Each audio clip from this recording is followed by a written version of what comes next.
লোগোটা হচ্ছে আমরা একটা লোগো দিছি, কালারফুল লোগো দিছি, কিন্তু এখানে টোটালটা হোয়াইট হয়ে গেছে, তাই না?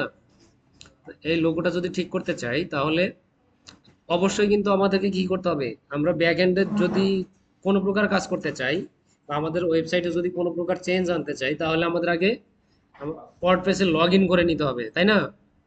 অবশ্যই লগ ইন করে নিতে হবে। লগ ইন ছাড়া কিন্তু এগুলা এডিট, এইগুলো অপশন খুঁজে পাবেন না।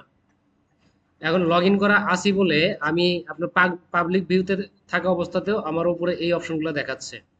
যদি লগ ইন করা না থাকতাম তাহলে এই অপশনগুলো দেখাইতো না।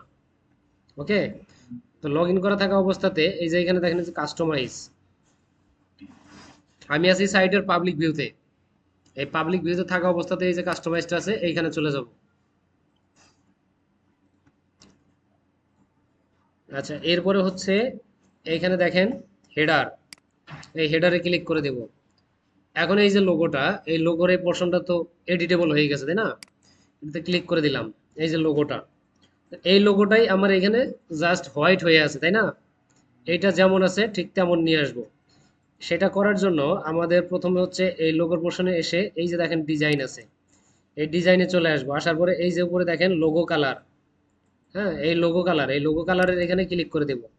দেওয়ার পরে এই যে নিচে দেখেন ক্লিয়ার নামে একটা অপশন আছে, এই ক্লিয়ারে ক্লিক করে দিব। তাহলে আমাদের এই যে যে উপর এইখানে যে কালারটা ছিল সেটা রিমুভ হয়ে গেল, এখন এটা ট্রান্সপারেন্ট হয়ে গেল।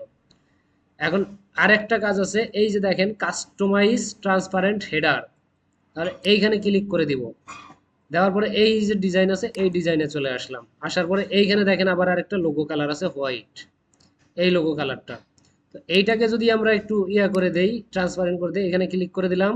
ক্লিক করে দিয়ে এই যে নিচে ক্লিয়ার, ক্লিয়ার করে দিলাম। এখন দিলে দেখেন আমার লোগোটা এখন চলে আসবে।